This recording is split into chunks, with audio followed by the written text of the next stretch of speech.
honor and a privilege. I don't take this lightly. Thank you, Music Alliance, for having me. This has been a dream of mine to get into the educational space and talk about the stuff that I do on a regular basis. I am not anybody particularly special. I am a musician, producer, engineer based here in Las Vegas. I've been in the music industry about 26 years, mainly producing and engineering for other artists, playing for artists and bands in various venues and genres.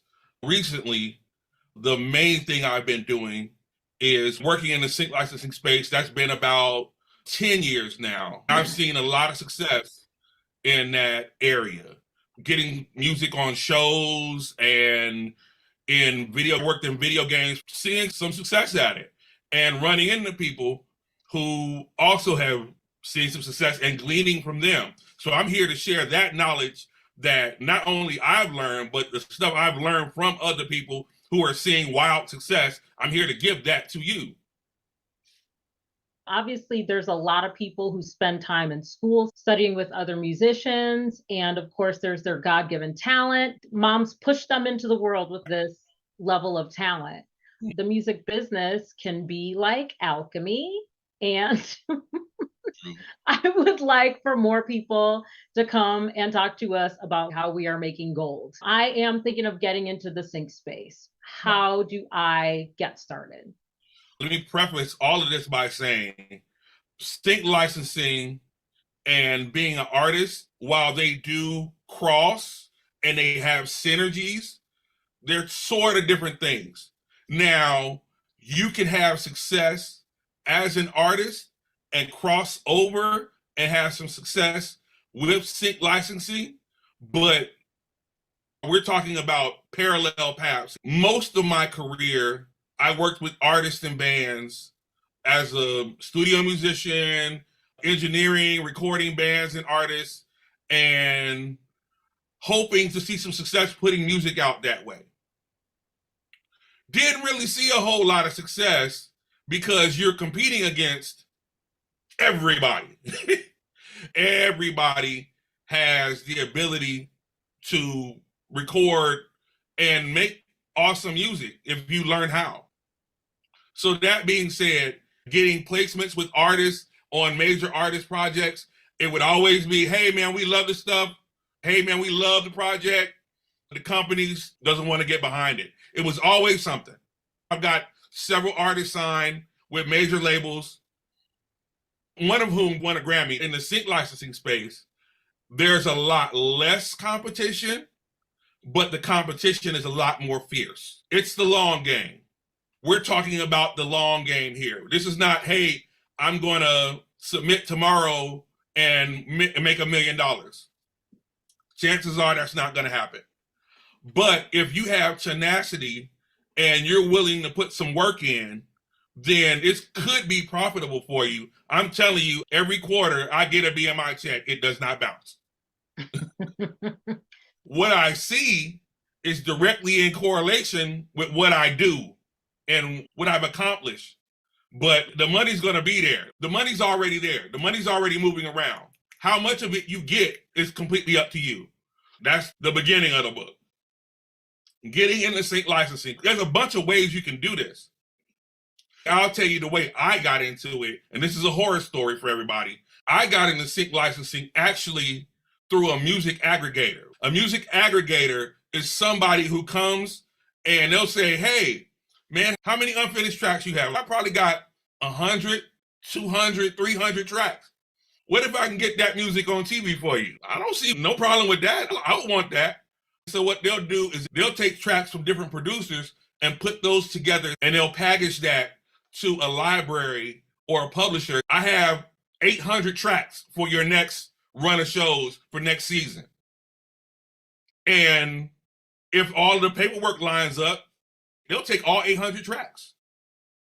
And so I got into it working with a music aggregator who wasn't on the up and up. He promised me, we're going to split this 50-50. And honestly, to me now, 50-50 in a sync agreement is probably not the best deal. But I had nothing else I was going to do with these tracks. They were just going to sit on my hard drive. and chill. Like, I had no outlet, no artist to give them to, none of that. These loops I have, I'm not going to do anything with them. I might as well give them to this guy and see what he can do. And I started getting syncs from those tracks, but I wasn't smart enough.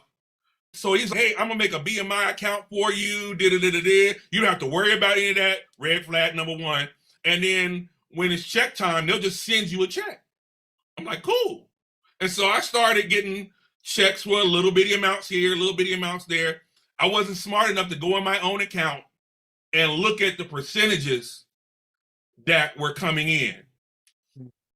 Some of these percentages don't look right. I thought you said 50-50. What's this 100% over here and 100% over there? What do all these numbers mean? Oh, I'll call you back. Oh man, I signed up with this guy for 3 years. Now I'm stuck with him after that contract lapse. I'm grateful it got me into learning about sync licensing, but it was a hard way to go because this guy is just, he's taking 80% over here. And the tracks that are getting higher degree placements, he's taking more of a percentage of. It's not right. So I've got my music on all these shows, high profile shows, and going to movies, and he's taking 85%. This is not a producer now. He's not touching them. He hasn't touched one instrument. He's taking these percentages because I was uneducated. I'm here to educate you guys so you don't be like me and you won't fall into the same traps and mistakes that I made, because there's a lot of them. There's a lot of scams that are based around publishing and sync licensing because people just don't know. And they keep it mysterious for a reason. They don't really want you to know the information I'm going to share with you. They hope you don't learn this. That was the way I got in. There are several other ways. You can go to a licensing agent. If you have music that's already out, you can work with a licensing agent. Or if you want to work like I do and work with music libraries, you can do that. Or you can create relationships with music supervisors or directors. There's another way.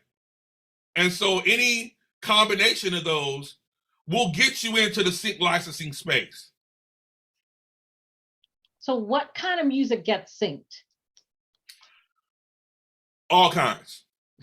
Anything you hear, if you go on Netflix, if you go on Hulu and you purposely listen to the music in the background on these shows, you'll find out that they use everything from country, rap, rock, blues, EDM, gospel, any combination of those, Celtic music. As many shows as they have, that's how much music they need. I placed what I call combination music, acoustic EDM sounding stuff. Corporate music is a genre. When you go to YouTube and you see the ads and you flick through the YouTube to go to listen to the music. The corporate music that's played in the background, a little piano or a little ukulele music that's back there, that's a genre of music that they want. So literally any kind of music can get synced. So how do I get paid from sync? I'm glad you asked that question. So now we come to the rubber meets the road portion where we're going to talk about PROs. And a PRO is a performing rights organization. A performing rights organization is a company that will get your royalties for you from various sources and put it together, roll it up in a ball, and send you a check.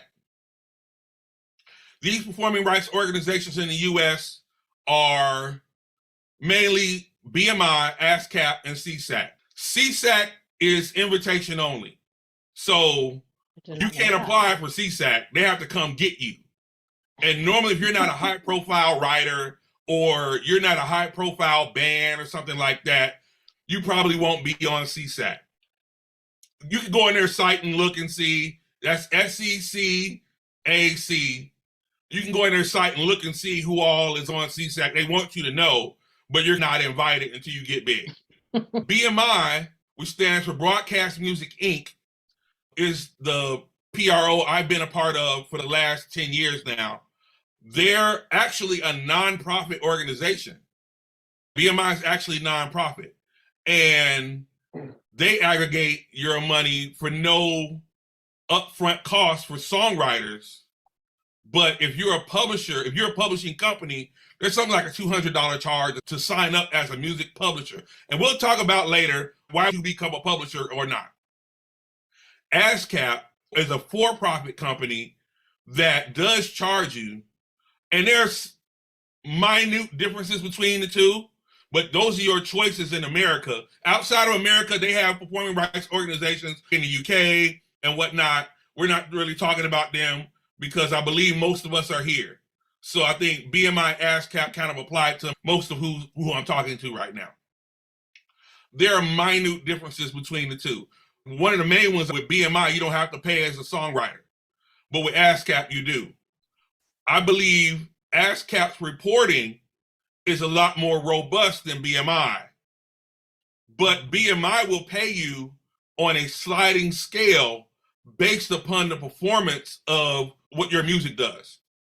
ASCAP pays monthly. BMI pays out once a quarter.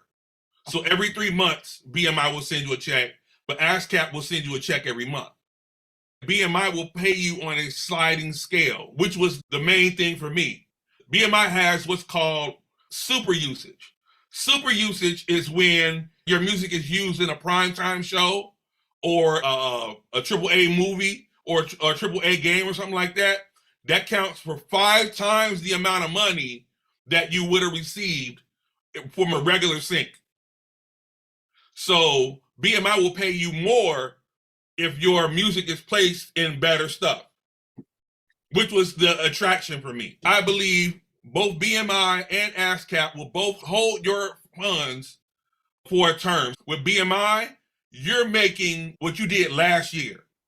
What you're receiving this year is based on what you did last year. So it's 6 months behind. ASCAP is more up to date. I don't believe it's 6 months, but somebody who has the information can correct me because I'm not on ASCAP. I believe ASCAP pays more up to date. Those are basically the ways you'd be getting paid. Let's look through the process. So let's say my music is used on a Netflix show, on episode, whatever. There are people at the company, like Netflix or whoever, they're going to say, hey, David Rogers' music was used on this show for this amount of time. Now they have to submit that as a cue sheet. And that cue sheet is going to either go to BMI or ASCAP. My music has my name attached to it. It has also what's called an IPI number or interested party number that's attached to my name. So they know we played this guy's music for this amount of time. We owe this guy X amount. And BMI will say, okay, thank you. They'll get that cue sheet and they'll say, okay, in your account now, we owe you blank amount of money for this.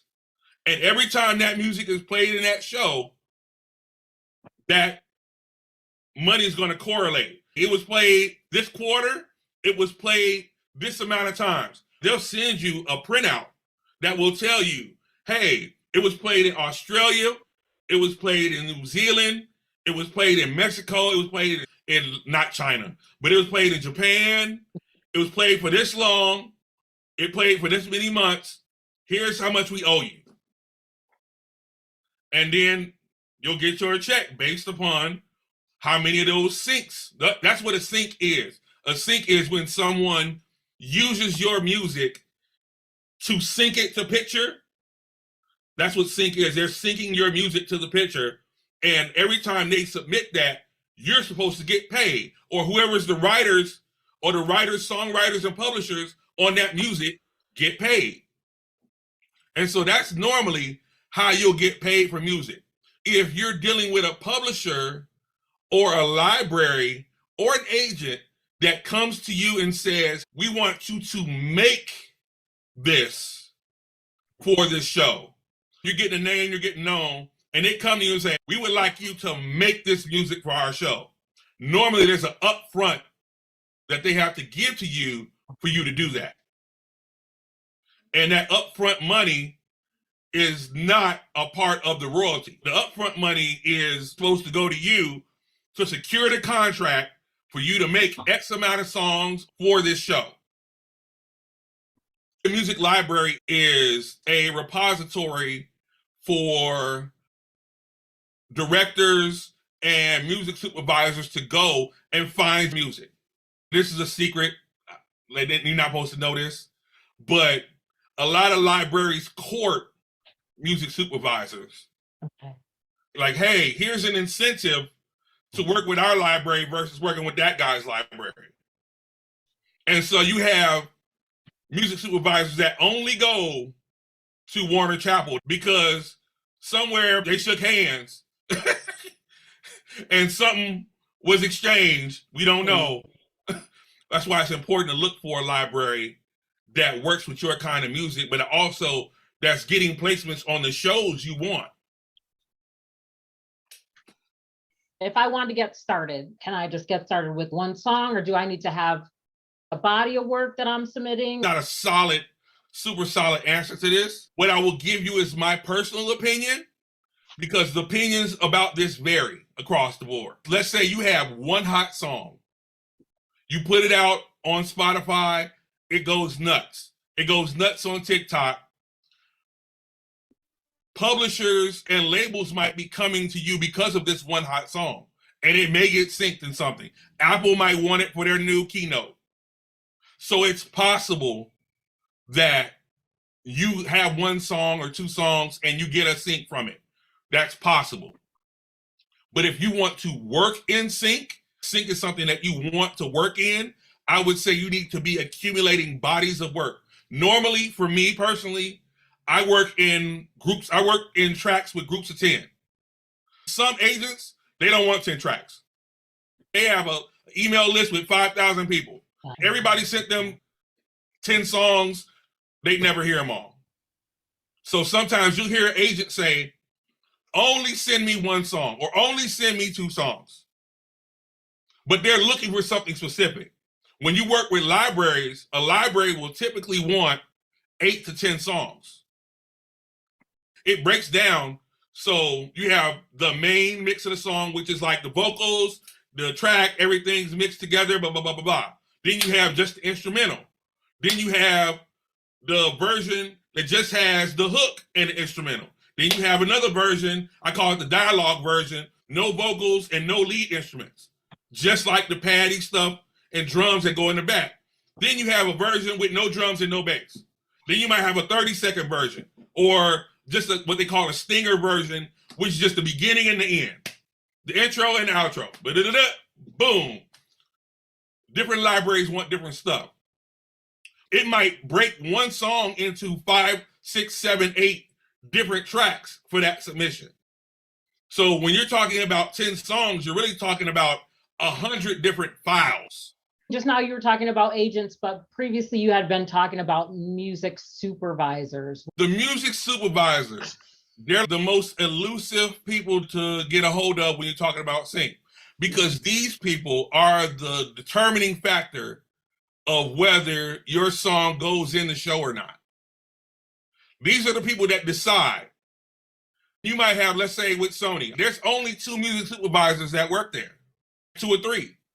So for all these shows, these are the people that you got to get past to get your music in the show. If they like you, your music's going in every time. But you have one shot to impress them. If you send them something that was garbage, it wasn't of quality, it wasn't mixed and mastered and competitive, then chances are when they see your name again, they're not going to look. These are the people that work with directors and editors. So the director will be like, hey, supervisor, we need a song for this scene in this show or this movie. The directors, they're going to just leave it up to them. And so the music supervisor is going to come back with 10, 12, 50, 100 different songs. If the music supervisor is cool with you and knows you, your songs might be in that stack. Or they might be at the front. You might be one of the first 5 songs that the director hit. Hey, song number 4, I like that. Let's roll with that. That could be your song. Here's the issue with most music supervisors, though. Most music supervisors, A, don't have time to listen to music. And they're very exclusive. They're mostly elusive people. They don't take unsolicited material. So if you hip to music law, you know what unsolicited material is. You can't just send a song to a label, or you can't just send a demo to a label. Hey, I'm gonna send these demos out. Labels don't take those. Libraries don't take those. They throw it right in the trash, or it won't even make it through the email filter because they don't know where you got that music from. You have to go through various steps to get cool if you're going to go the music supervisor route. Okay. And a lot of times they're not at the conventions. They're not at places where you can readily get to them. Normally, somebody will make an introduction for you, like most of the music industry. I know this guy, he makes good stuff. You should hear his stuff. And they might go and listen to that, but somebody has to bring it. It might be a lawyer or it might be your manager, but somebody has to make that connection. They're not going to let people just walk in off the street with music. Most music supervisors won't even do that. Who should we be talking to?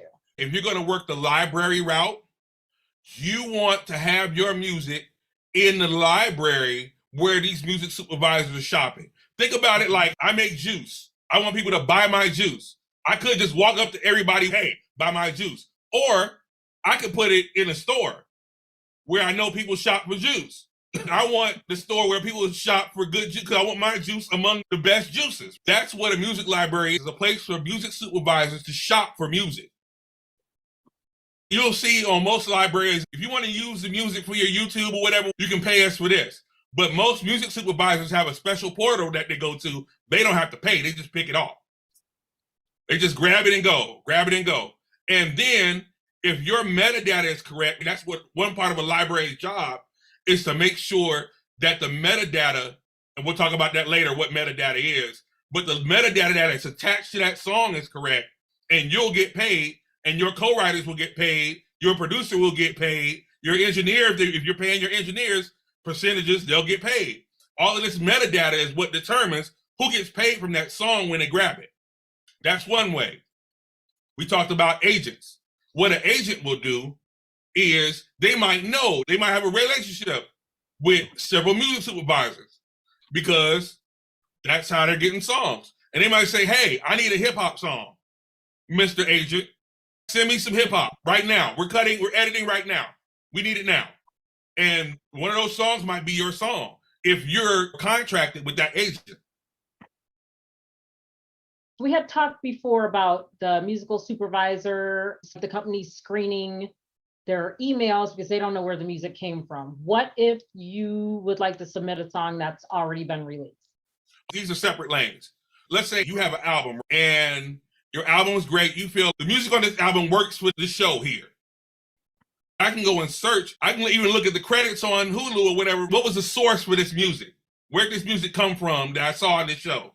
And you look and say, oh, it came from that library, or that person was the agent. Or you go to IMDb and look it up. Hey, who was the agent for Avengers? You might not be able to get to him, but at least you know this guy is where they got that music from. This library is where they got that music from. So now I know who to court. Okay. And it's really a detective game to where you're kind of engineering these connections. You can go to LinkedIn. Okay, who works at that library? Who works for Warner Chapel? And you might add them on Facebook, or you might add them on Twitter and see what they're talking about. Not to say, hey, man, I'm just going to just start sending emails out willy-nilly. The people that sell these lists to these libraries, like, here's 50 libraries you can send your music to. They're probably not going to listen to your music. Let's be real. Like, those people, that's another kind of scam. These libraries, they go in and out. You know, COVID killed off a lot of businesses. They go out of business. You're sending your music to an email address that doesn't exist. You paid for 50 emails and 25 of them are duds. There's a lot of scams around music licensing, and I feel like that's one. Can I submit a song if I've already released it? Yes. So talking about that, normally when you're talking about full songs, you're talking to agents or agencies. You'll look and find that there are a lot of people that say, hey, I'm a licensing agent, when really they might know a few people, or they might know a library, or might know a licensing agent, but they're not the real licensing agent. They're just adding their percentage on top of whatever you get. If you're actually dealing with a reputable licensing agent, they will work with maybe one or two of your songs that they feel fit. And most licensing agents, they're under the gun. They only work on the project they're working on. So most of the time they'll tell you no. It might not be a permanent no, but it just doesn't fit what they're doing right now. You might be talking to the agent for Audi. So they're working on this run of commercials. They don't need hip hop, but it might come a day when they do need hip hop. And that agent might come back in your email, hey man, you got that hip hop you sent me a while back? You have any more of that? You'll hear no a lot more times than you'll hear yes. And a lot of times those no's, they'll take, hey, we're not looking for this right now. Hey, we're not accepting submissions right now. Or I've even heard this, hey man, this doesn't meet our quality standard for music. Quality standard for music? Did you listen to it? They didn't listen to it. It was just an automated email response. Go away. But I've submitted to that library again, or submitted to that agent again. It fits exactly for what we're looking for. It was like 6 months ago, you tell me my music wasn't quality. But a lot of times that will happen. So you have to just keep rolling and keep submitting to these opportunities and getting these relationships going, because a lot of times these people, they're fallible human beings and they can only work on so much. And so you just have to be ready for your opportunity. If and when it happens, you have to have all your stuff in a row and say, hey, yep, I sure do have it. It's right here. All of my paperwork is done. All you got to do is one-stop shop. All you got to do is throw it in and it'll work. They'll love you forever. Now you're their best friend. Yeah, of course, you made it easy for them. I definitely feel like a lot of us are extremely good at the creative part of things, but having things together and ready to go, not always. Metadata, talk to us about that. Why is it important for us? Yeah, metadata, and this was something that came later in the game for me, because like when I said, when I was working with a music aggregator, I didn't do any of this stuff. So I didn't know anything about it. But once I started dealing directly with libraries and agents, most time, libraries will do this for you. You don't have to do this. You'll submit what goes on the metadata in what's called a Schedule A attachment, and you'll write in, these are the songwriters. This is when this was recorded. This is the producer. These are the percentages that everybody should get. This is the key of the song. This is the BPM of the song. All of that should be going in your metadata attachment. When I have to just send tracks to people, I use a service called disco.ac. I hate to plug them because they ain't paying me for this. A lot of the agencies and libraries will either take a disco link or they'll take a private SoundCloud link. Okay. But they won't take attachments. Never, ever, ever, ever send a library or a music supervisor or anybody, always send links. A lot of times, these companies have email filters set up. So attachments don't make it through. I've been sending them stuff for years and they never got back to me. It went right in the trash. It went right to the spam. And they don't check their spam. You have to tell, like most times, if you're dealing with an agent, you better tell them, go on social media and tell them that you're going to send them something and, hey, look out for this. I just sent you X. Thank you so much for the opportunity. Because if they're not looking for it, skip it. Metadata is information. Remember when you would put a CD in your car and the information would come up on a little screen? I always thought that was so cool. This is the album name. It came out in 2005. Here's a little picture of the album cover. That stuff is metadata that you attach yourself to these files. Easy way to do that is I use a free program called Audacity. It's available for both Mac and Windows. Look up how to add metadata to your songs. Here's the reason why metadata is so important. Let's say you met an agent, the agent sent your song in. They throw your song in the show, and now they want to contact you. Where did this song come from? We deal with so many agents and all these songs coming from everywhere. Where did this song, who are the writers on this? What agency sent this? Like, where we get this song from? That information, they should be able to just go into your metadata and look up who you are. Look up your BMI. Like, oh, we sent that to the wrong person. She's on BMI. He's on ASCAP. All that information should be there. So when they go to extract that data, no matter what song they put in, all that information is there. A lot of times, they'll use what's called a temp track. And so you have an editor, they just grab an arbitrary song from somewhere, throw it in the edit just for right now. The director might love that song. The director's like, hey man, that's a great song. Where'd you get it from? I don't know. I just grabbed a song from somewhere. Because editors, they're working fast.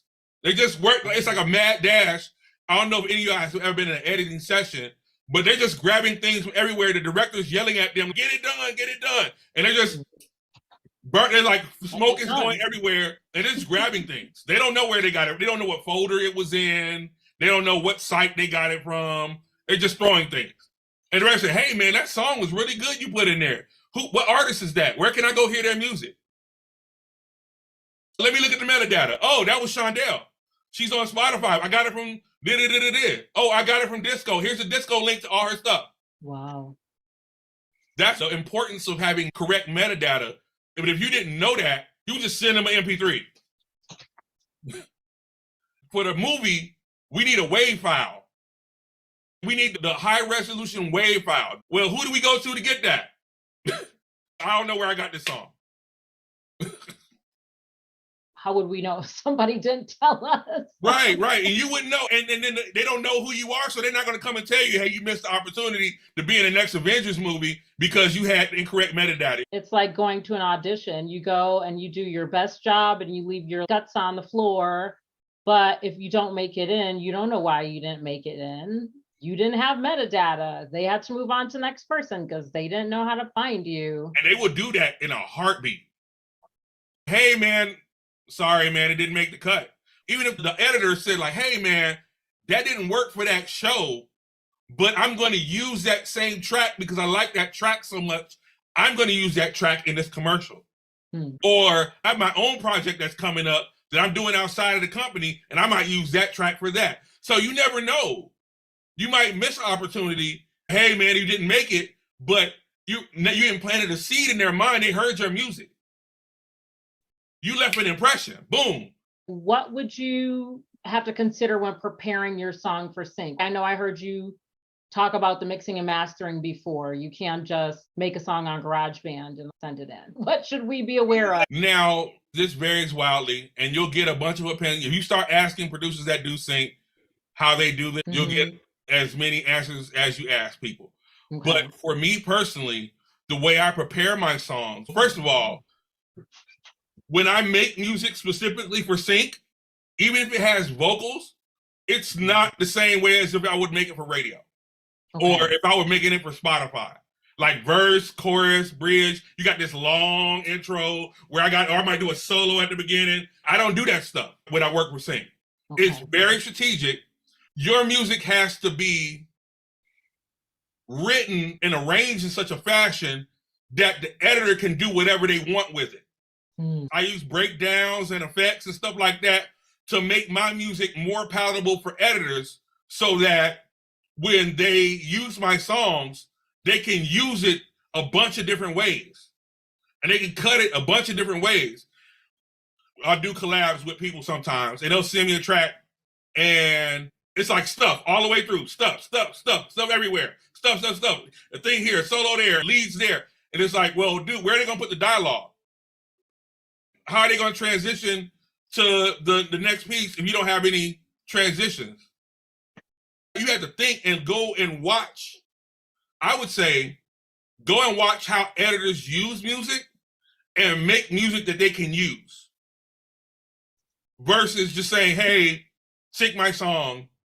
Because a lot of times you might have a great song, but they won't use the vocal or they won't use the drums. They might grab different pieces and parts of your music. You have to have it arranged in such a fashion that they can pick it apart.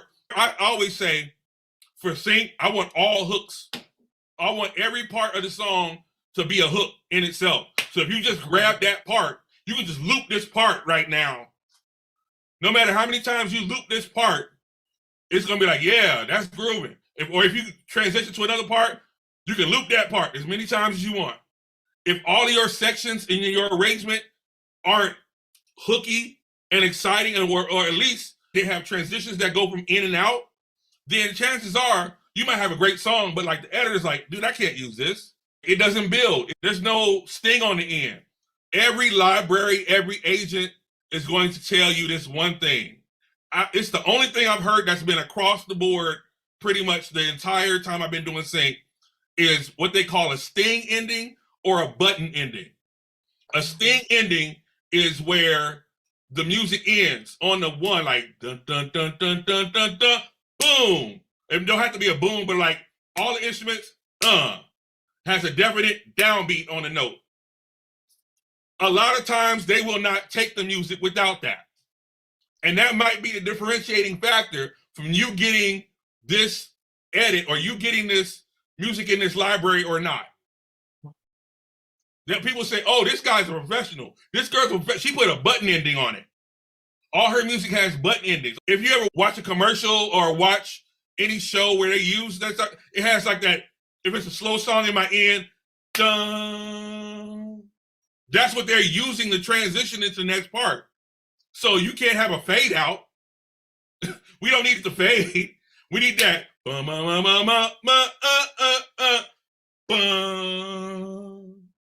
That's a sting ending. They use that for transition. These types of things differentiate you from people who just send in arbitrary music, people that make music for sync. I'll give you guys my formula because I don't mind sharing it with you. What I normally do is I have a short intro, maybe a 1 or 2 bar intro. Never a long intro in sync. Never, ever, ever put a long intro unless it's some ethereal, like electronic music. Never do a super long intro. I always do like a 1 bar or a 2 bar intro that builds into my main idea. Chorus first or hook first. It's building into my main idea. It's the very first thing I want you to hear. Boom, music is happening. Excitement, excitement, excitement. Yeah, that goes on for 8 bars maybe. I'm going to build up, build, breakdown. This is where the dialogue goes. Hey, this is so-and-so from this company, and I want to tell you about blank. And here's the products that we sell. I'm going to build into another part. And so every 4 or 8 bars, I'm anticipating that they're going to want to move into a different section. And so when the editor is editing, I can make my edit to this song. I don't have to take it apart to make it be what I want. They already did the work for me.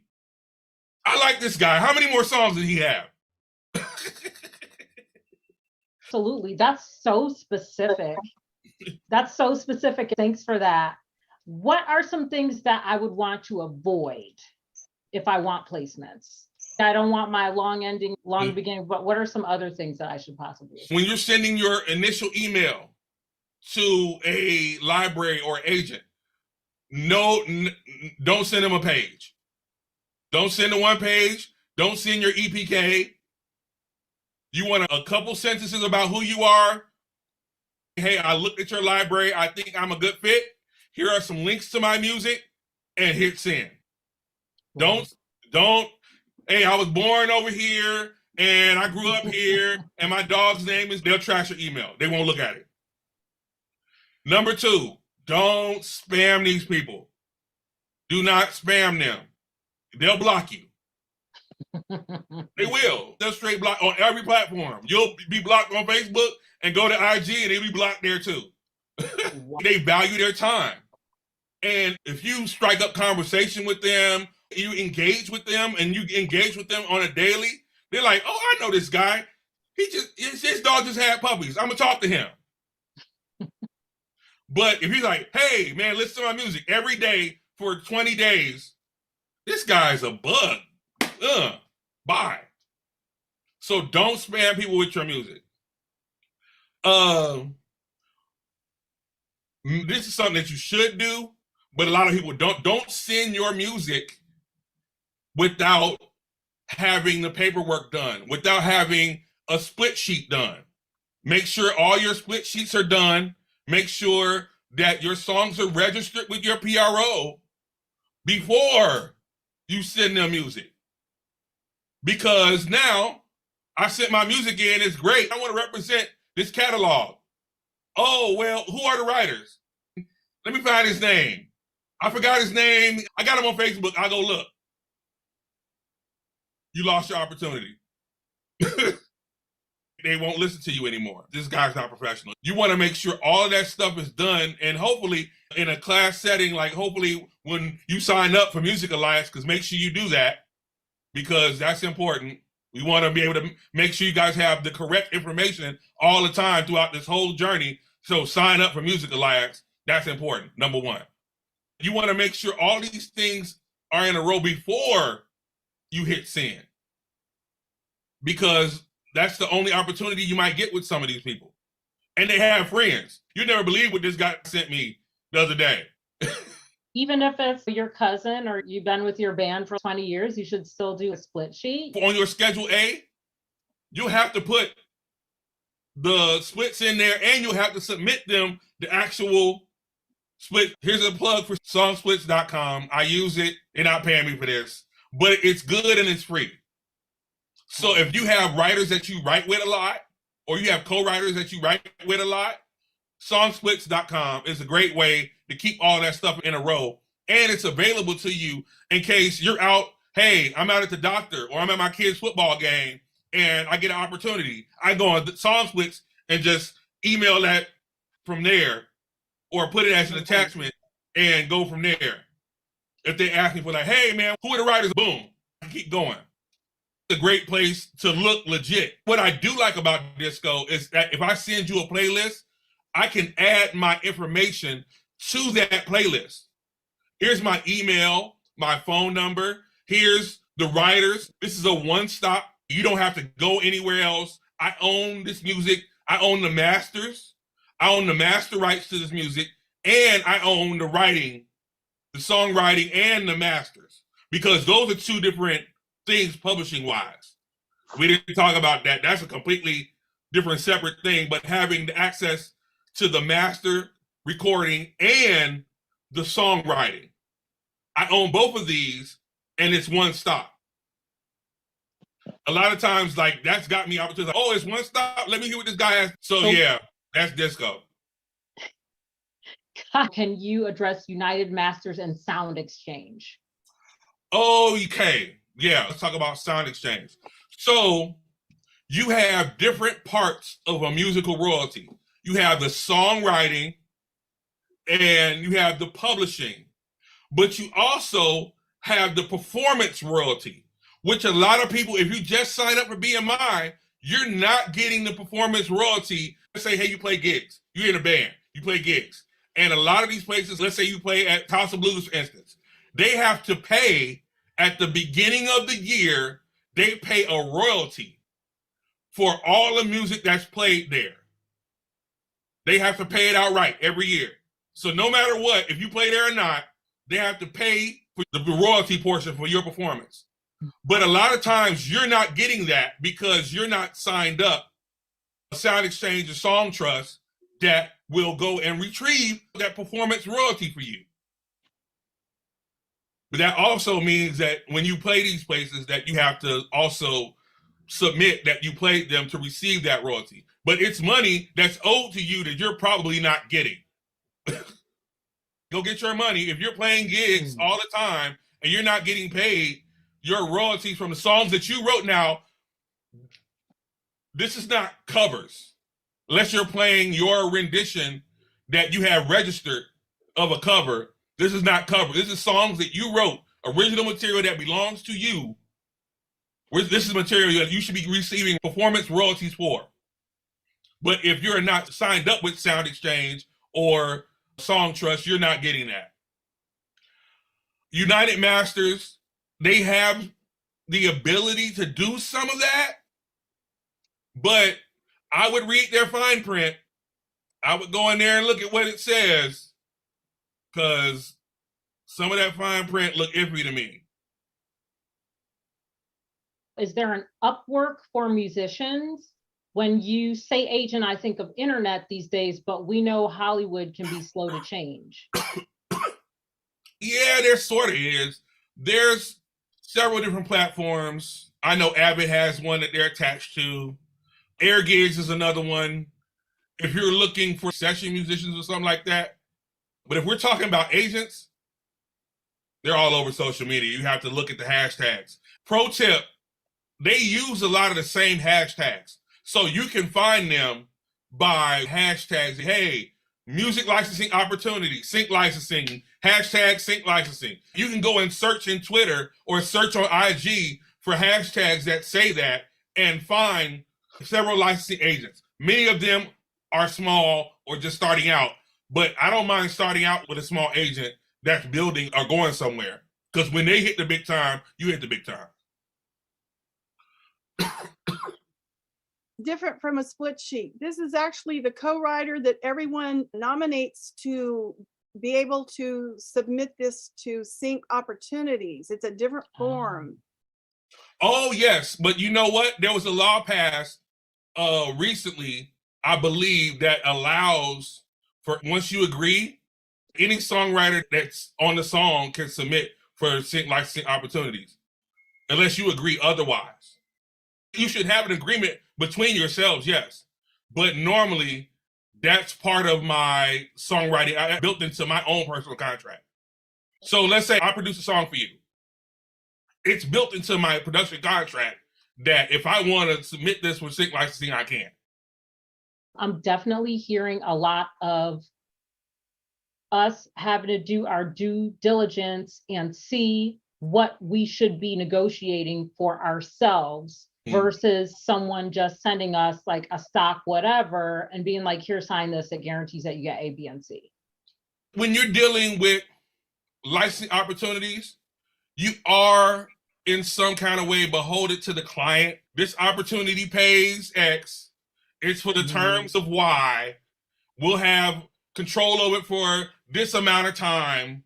And that's standard for them across the board. And it might be different than another company. It's up to you to determine which companies you want to deal with that are making the types of agreements that you want, versus saying, okay, now there might be some haggle room there.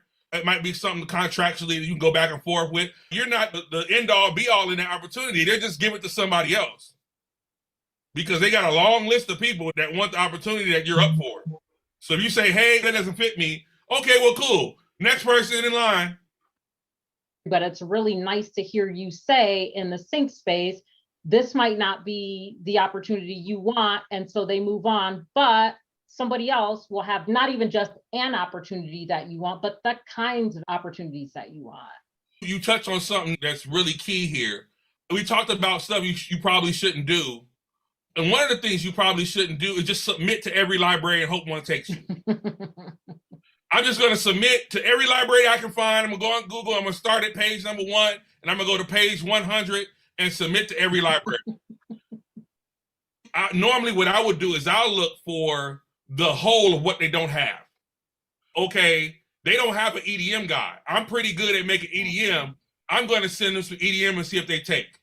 Oh, they don't have an acoustic songwriter, somebody that's doing acoustic or country.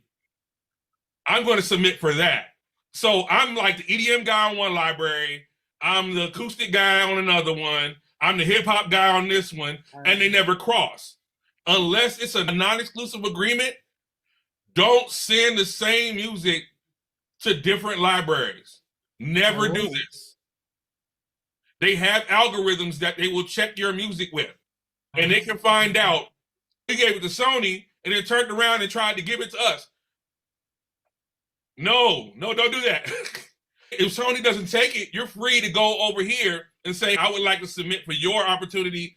But if Sony says, yeah, we'll take it, don't turn around and change the drums on all the songs and then submit to another library. Don't do that. That's something you don't want to do. You said to sign up as a publishing company instead of a songwriter with BMI. There is a difference. Why should you be a publisher? You can only sign up with one PRO as a songwriter. So why would you want to have a publishing company? Now, if I'm dealing with music in bulk, or I'm dealing with lots of songwriters, let's say, hey, I'm buying songs from you outright. You're doing songs for me, work for hire. You need money. I have money. I'm going to buy those songs from you at the rate of this for whatever term. Now, as a publishing company, I want my company to represent these songs. I am not the songwriter. I have the right to administer these songs, but I am not the songwriter for these songs. Normally, as a songwriter, you'd have to be the one to submit. But if I have songs from other songwriters or other producers or stuff like that, I am working out as a publishing company. Another reason why you'd want a publishing company is if you want to administer the monies yourself from your own company. We're in a band. You know, my band has 10 people in it. Everybody's not a songwriter. They're not the writers on the songs. But I want to give them a percentage of the royalties that come back from the songs that me, Dave, and Craig wrote. Those will be administered from my publishing company. And then the tax information will be done through that company. It literally has to be an actual company. You can't just make up a name and submit as a publishing company. They're going to ask you for that information, and you have to have a bank account in that name in order to submit and be a publishing company on a PRO. If you don't like paperwork and you don't like correspondence and emails and stuff like that, this is probably not the lane for you, because it's probably 40% doing the music and the rest of that is doing business stuff. You said you were going to tell us about what an IPI number is? A PRO is a performing rights organization. These are the people that pay you whenever your music is synced. Whenever your music gets synced on a TV show or in a film or in a game, you receive monies. But those monies come from the PRO. And an IPI number is just a number that's attached to your name at that PRO. I have a really common name, David Rogers. If you go on IMDb, you'll never find me. The way they differentiate you, Shondell, from the other Shondell that got the same name and spelling as you, is they have a number attached to your name. That is the IPI. Interested parties information, that's that number that goes with your name that says, this is really who we're talking about. I hear frequently that you don't have to be a proficient musician to become a successful songwriter, but I don't understand in which ways this is true. There are ways around music production. There's ways around being crazy good at songwriting, co-writing with people, co-producing with people. Hey, if I'm not that great at production, I'm gonna find a better producer than me and I'm gonna co-produce with him or her. So there are ways around it. Everybody's not a hermit in their cave doing this by themselves. Hopefully that we're getting better is by coming together in community. Another plug for Music Alliance is a community. It's not just a bunch of people learning about music. Literally, you get to interact with other people. And so that's why we're supposed to be here. That's why we're on the planet, to interact with each other. So why wouldn't we do that with our music? But that being said, you really want to work with people that are better than you. And that way you learn and you become better. As a small label owner, do I have the ability to submit my artist's music for sync? Yes. And this is why I would say, if you already have a label and it's incorporated, I would say do a DBA, which is doing business as. You can sign up with that. You can go to LegalZoom and do that. I would do a DBA as whatever my label is, publishing. And then I would I would have a contract with my artist, because if you're a label, you probably own the master rights to the recording. I would have a contract with them that also says that you allow me to administer the songwriting portion of these songs for purposes of sync licensing and submit it that way. Then I would seek out licensing agents to work with and submit that to them. I have the rights to be able to administer these songs for this term. Do you want to work with us? When you're talking about different countries, a lot of those places don't have copyright laws. It's not set up like the United States is. You do a contract, you're beholden to the laws that are not only in the US, but the laws in a place where the contract was drafted. Even if you say, on our end, we'll do everything we can to protect you, but if they go behind you and do something else with XYZ producer over here, there's not really anything we can do to prevent these things from happening to you. I'm with music supervisors. They have placed my song on a movie. Can I go other places too? As long as you don't have a exclusive agreement with them, if it's a non-exclusive agreement, you can take that song wherever you want. Long as your contract does not say you exclusively sign this song to us for this amount of time.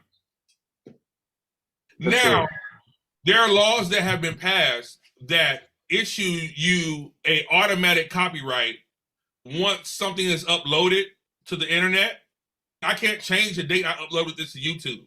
So there are some protections now, and I would say go look them up. I'm not an expert at that. Right. Neither am I a lawyer to be able to tell you exactly what the laws are. Right. Oh, poor man's copyright, that doesn't hold up anymore. But right. Now there are other protections that have been ratified into laws that now protect us. Personally, if it's in a release, I will copyright a release.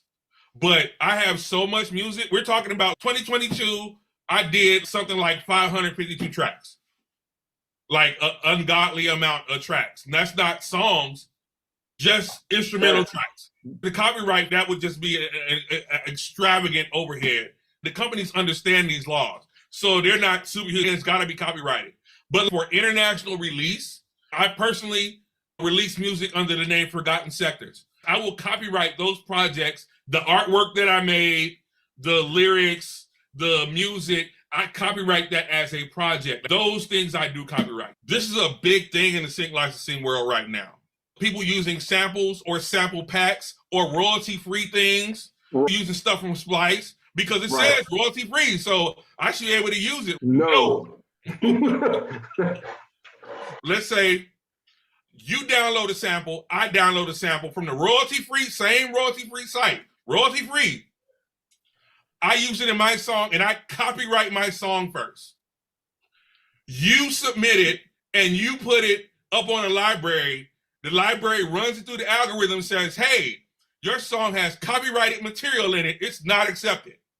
It's a royalty-free sample. No, this guy copyrighted the song with the sample in it. There's always certain things with laws and interpolation. Your melody is close. We only got 12 notes. There are only 12 notes on the piano. We're all dealing with the same 12 notes, the same rhythmic cadences. Some things are similar, but it's really up to the musicologist. It goes to court.